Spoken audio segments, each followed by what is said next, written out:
BJP প্রার্থী অনাদি সরকারের সমর্থনে জোরদার ভোট প্রচার।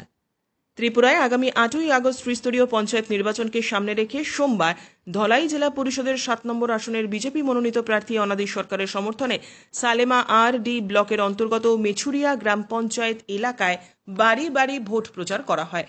সোমবার সকাল থেকেই বিজেপির দলীয় কর্মী সমর্থকদের সঙ্গে নিয়ে বাড়ি বাড়ি ভোট প্রচারে যান প্রার্থী। সকলের কাছে ওনাকে হাত জোর করে ভোট দেওয়ার জন্য অনুরোধ জানাতে দেখা যায়। এই গ্রাম পঞ্চায়েত এলাকায় পঞ্চায়েতের প্রার্থীরা ইতিমধ্যেই বিনা প্রতিদ্বন্দ্বিতায় জয়ী হয়েছেন। পাশাপাশি পঞ্চায়েত সমিতির আসনেও ভারতীয় জনতা দল পার্টির প্রার্থীরা জয়ী হয়েছেন। শুধুমাত্র জেলা পরিষদের 7 নম্বর আসনে নির্বাচন অনুষ্ঠিত হবে। সংবাদ মাধ্যমে বিজেপি প্রার্থী অনাদি সরকার জানিয়েছেন, উনার জয় নিশ্চিত। আগামী দিন এলাকায় উন্নয়নের তিনি কাজ করে যাবেন। ভোট প্রচারে তিনি যেখানেই যাচ্ছেন মানুষ দুহাত তুলে তাকে আশীর্বাদ করছেন বলেও জানালেন প্রার্থী। মেচুরিয়া গ্রাম পঞ্চায়েতে আমি 3 নং ওয়ার্ডে এসেছি ডোর টু ডোরে। বিপুল সারা মানুষের, যে ভারতীয় জনতা পার্টি ছাড়া মানুষ আর কিছু বুঝে না। সবাই জানে যে এখানে ভারতীয় জনতা পার্টি মানুষের প্রতি বাড়িতে জল, প্রতি প্রায় বাড়িতেই ঘর এবং কিষাণ সম্মান নিধি, বিভিন্ন রকম মানুষের সুবিধাভোগী যা আছে সবাই পেয়েছেন।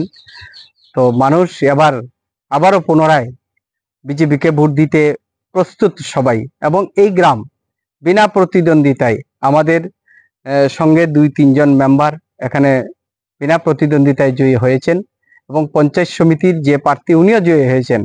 এখানে বিরোধী বলতে কিছুই নেই। কংগ্রেস সিপিএম এর কোনো প্রার্থী দিতে পারে না। এতেই প্রমাণ হয় যে বিরোধী শূন্য আমাদের জেলা পরিষদের একজন প্রার্থী দিয়েছেন কংগ্রেস থেকে। কংগ্রেস সিপিএম হয়তো মিলিজুলি প্রার্থী দিয়েছেন, কিন্তু ওনাদের কোনো প্রচার নেই, কোনো প্রার্থীকে এলাকাবাসী জানতে পারেন না।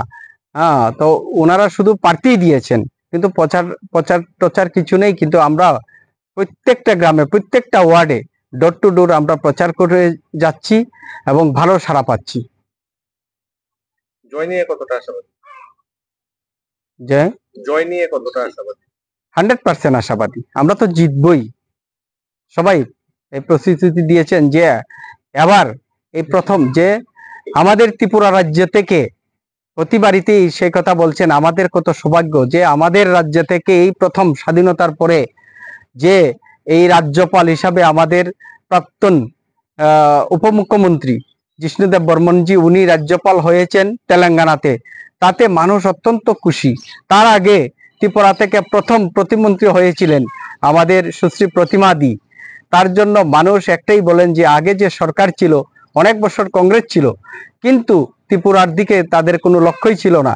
কিন্তু এখন যে মোদী সরকার, ভারতীয় জনতা পার্টির নেতৃত্বে যে মোদী সরকার, উনি এই ছোট্ট একটা ত্রিপুরা রাজ্যের জন্য প্রতিমন্ত্রী দিয়েছেন, রাজ্যপাল দিয়েছেন, তার জন্য মানুষ অত্যন্ত খুশি।